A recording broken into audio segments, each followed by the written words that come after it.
একটি সম্পর্ক গড়ে তুলতে যেমন সময় লাগে, সম্পর্ক ভেঙে দিতেও তেমনি সময় লাগে।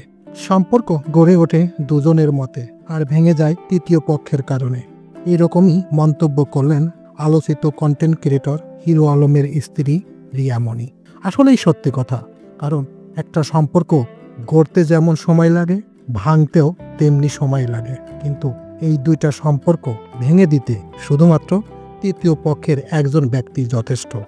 তো আজকে এই দুঃখ কষ্ট সহ্য করতে না পারার কারণেই হিরো আলম আত্মহত্যার পথ বেছে নিতে চেয়েছিলেন। অবশ্য তিনি এখন শঙ্কামুক্ত।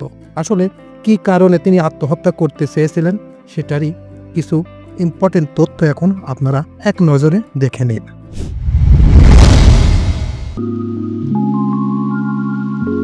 আলোচিত কন্টেন্ট ক্রিয়েটর আশরাফুল আলম ওরফে হিরো আলম বগুড়ার ধনুটে ঘনিষ্ঠ বন্ধুর বাড়িতে বেড়াতে গিয়ে ঘুমের ওষুধ সেবন করে আত্মহত্যার চেষ্টা করেছেন।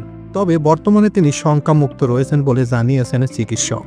শুক্রবার দুপুর 12টার দিকে তাকে অচেতন অবস্থায় ধনুট উপজেলা স্বাস্থ্য কমপ্লেক্সে নিয়ে যান তার বন্ধু নাট্যকার জাহিদ হাসান সাগর। পরে চিকিৎসকের পরামর্শে তাকে বগুড়া শহীদ জিয়াউর রহমান মেডিকেল কলেজ হসপিটালে স্থানান্তর করা হয়। তবে বর্তমানে তিনি শঙ্কামুক্ত রয়েছেন বলে জানা গেছে। স্থানীয় সূত্রে জানা যায়, বৃহস্পতিবার দিবাগত রাত 3টার দিকে হিরো আলম ধনুট উপজেলার যমুনা নদীর তীরে ভান্ডারবাড়ি গ্রামে বন্ধুর জাহিদের বাড়িতে বেড়াতে যান। রাতে রিয়া মনিকে কেন্দ্র করে দীর্ঘক্ষণ দুই বন্ধুর মধ্যে আলাপ হয়। এরপর তারা পৃথক বিছানায় ঘুমিয়ে পড়েন। এদিন বেলা 11টার দিকে হিরো আলমকে ঘুম থেকে ডেকে না পেয়ে তার বন্ধু উদ্বিগ্ন হয়ে পড়ে।